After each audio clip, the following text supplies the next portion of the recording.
வணக்கம் உறவுகளே. நேற்று வீடியோ வந்திருக்காது, சாரி. ஏன் வந்திருக்காதுன்னா,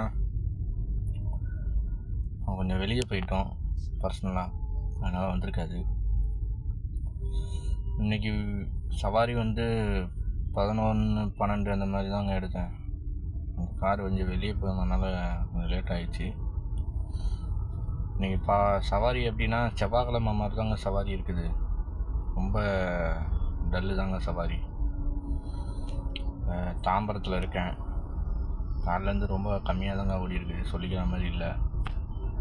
அதுவும் இல்லாமல் இன்றைக்கி டிராஃபிக் ஓவர் வேறு, அதிலே பாதி கேஸ் போயிடுச்சு டிராஃபிக்கில் நின்றதுலே.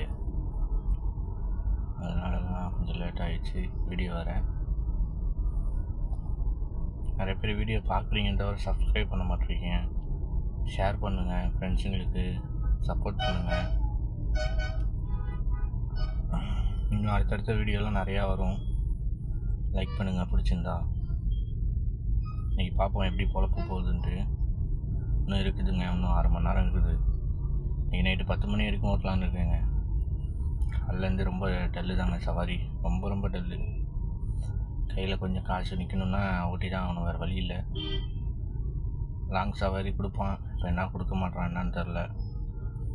ஐடி கொஞ்சம் இம்ப்ரூவ் பண்ணணும், நல்லா ரேட்டிங் கம்மியாக இருக்குது போல். கேன்சலேஷன் அதிகமாக இருக்குது. கேன்சலேஷன் எனக்கு தெரிஞ்சு கேன்சல் அதிகமாக பண்ணாதீங்க. கேன்சல் ரொம்ப அதிகமாக பண்ணிங்கன்னா உங்களுக்கு ஆர்டர் கம்மியாக தான் கொடுப்பான். அதனால் கேன்சல் அதிகமாக பண்ணாதீங்க. நிறைய பேர் பார்த்து இருந்து அக்செப்ட் பண்ண பாருங்கள். அதே மாதிரி எக்ஸ்ட்ரா கேட்காதீங்க கஸ்டமர்கிட்ட. ரொம்ப நார்மலாக ஒரு 50 ரூபா அந்த மாதிரி கேளுங்க. கட்டுப்படியாக தான் போங்க, இல்லைன்னா போகாதீங்க. அவ்வளோதாங்க இந்த வீடியோவில். நாளைக்கு ஒரு வீடியோவில் பார்க்கலாம். நன்றி.